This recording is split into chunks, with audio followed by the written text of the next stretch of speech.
Hello everyone and welcome to my channel. My name is Kalika and you're going to be nicer to tech support after watching this video. I need my email. A few years back I was working as a field technician for a company that used to mainly advertise on late night TV. It was expensive as hell, but most of the people did not want to lug their PC to a shop and were very happy to pay what we charged. This one was unforgettable. I got a ticket where the guy wanted same day support. Ticket said, PC not responsive. I attended the site, suspected critical window files and folders must have been deleted, nothing could be done. Startup repair, system restore, nothing worked. Only option was to do a fresh install.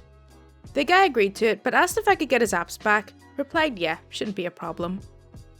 While installing Windows, the guy, who was in his 40s, tells me his library has recently started giving free computer lessons. He always wanted to learn how to use a computer. He bought a second-hand laptop and started taking the classes. He tells me all of the various things he's learned.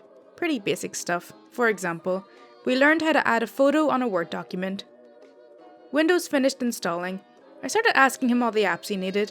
Had to do a lot of detective work in finding the invoices, serial numbers, activation codes for his antivirus software and MS Office. I ask if there's anything else. He says I should install his email as well. I ask if he was using Outlook. He points to Google Chrome as what he was using. Ask his email address, which is a Gmail account, and I tell him he can just log in normally and there's no need to install anything. He wants me to show him. I open Gmail, entered his email and asked him to enter the password. He says he can't remember it. I try resetting his password and Google wants to send the password recovery email to his phone as a text or as a link to his recovery email. If I remember correctly, not sure what it wanted to text to the link number, only remember a phone was linked to it. Problem is, he doesn't have another email. The phone linked is not his. I ask him what he wants me to do. He tells me he really needs his email. I advise him we're charging by the hour and he says that's fine and he's happy to pay, but I need to get his emails. I then tried impersonating him to speak with Google as he said he wouldn't know what to say. Didn't go anywhere. He then gives me a password book. I couldn't find anything useful. I found an option on Google where if you give it the exact day the account was made, it would potentially give you access to the account. He had no idea when the account was created. I ask him who made the account.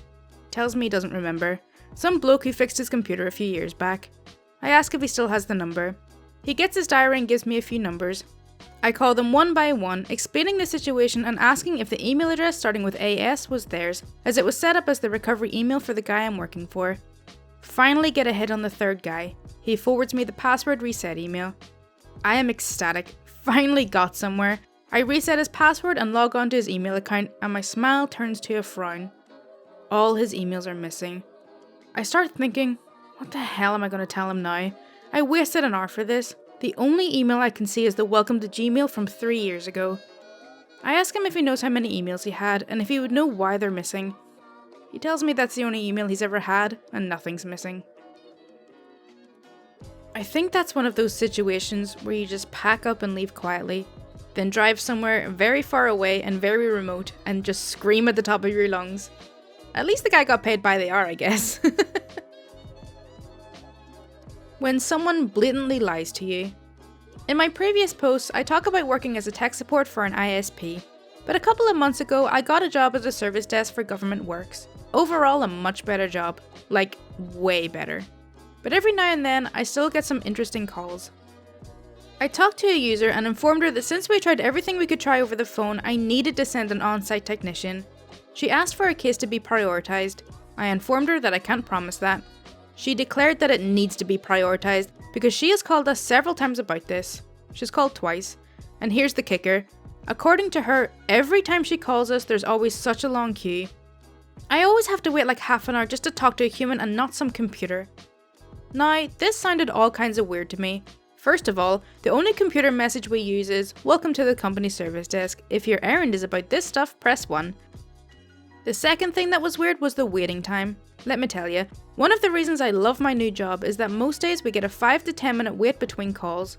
We very rarely even have a 2-minute wait for users. In our contract it says that we need to answer all calls within 30 seconds. That is known as an SLA, a service level agreement. If the SLA falls below 90%, the company pays a hefty fine. If it goes below 80%, the fine gets worse. Our SLA for the month of August is 97.3%. The only queue we had was one day when all the schools started again and every single teacher needed a new password. But that was one day, and the queue was at most 5 minutes. Before that day, since all schools were out, and schools are most of our business, we easily had 20 to 30 minute waits between calls. We had waits so long my coworker and I bought switches to play Smash against each other between calls, so to claim that every time she calls she has to wait is just impossible. I asked the user if she had to wait in queue for this call. She said yes. I asked for how long. She said easily 5 minutes. So I, with a smug smile, informed her when she called I had been next in line for a call for 4 minutes. Out of 16 available agents, 9 were free. I was number 10 until the call came in. So if she had to wait in queue for this call, she should probably look in to see if her phone is broken and has issues connecting calls.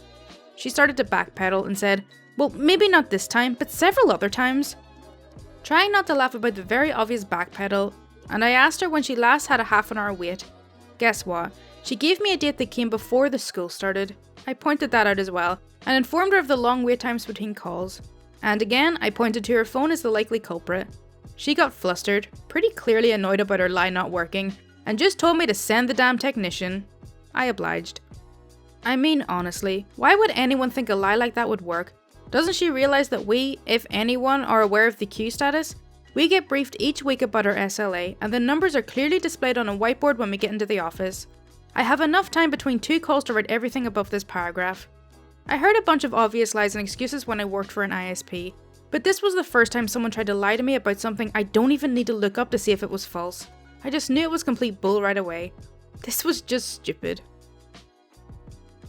OP is spot on, and I've had this happen to me before. I've worked in large call centres, and when it's quiet, you know about it. People are talking among themselves, or throwing a ball back and forth, or even complaining that time is dragging in because it's so quiet. Not only that, when you get a call through, the amount of time they've waited in line usually shows up with their information, and I can't tell you how many people try to say that they've waited in line for 10, 15, 20, even 30 minutes just to speak to me. And it's so glorious to act silly and say, oh really? That's strange, because my system says you've only waited 5 seconds and my colleagues aren't receiving calls. I'll have to report this to my manager right away to see if there's an error getting through to us, so please hold. I'm putting them on hold and just making them wait for 5 minutes. Subject: email isn't working. As the only system administrator for a small programming firm, I usually have to deal with rather stupid requests and issues. We also still use Exchange 2010 and are in the process of migrating since I took over. However, everyone has been a bit hesitant to move since they don't like the look of Outlook 2016.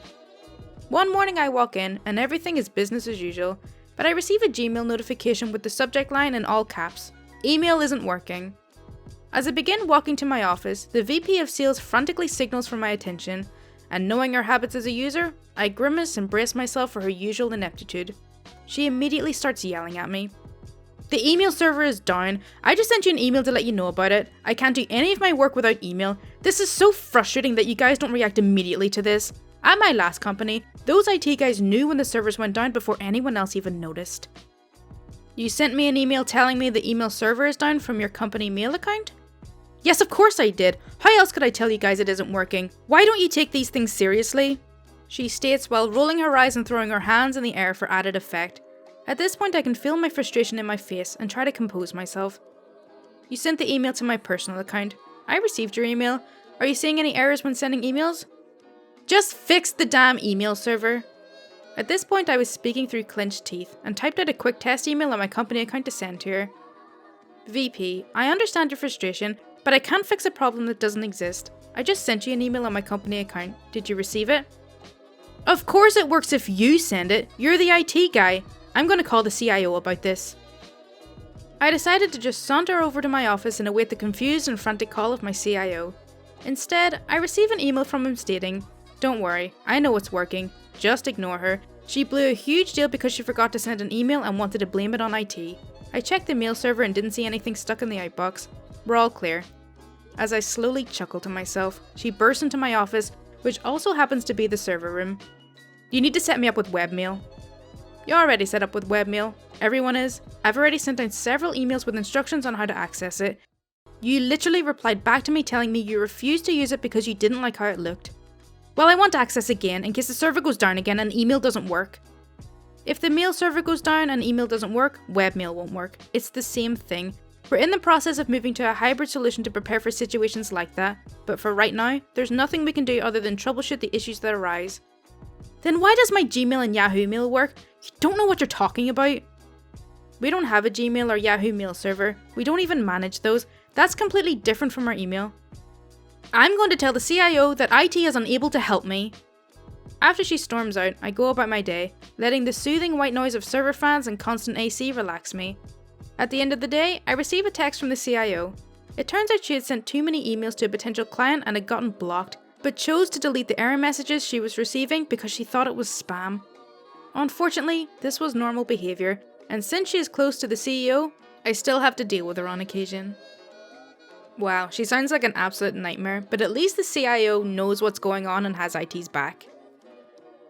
Okay, so that's all for r/TalesFromTechSupport. I really hope you did enjoy it. As always, if you do want to see more content like this, then please do subscribe.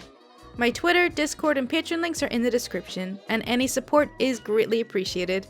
Thank you so much for watching.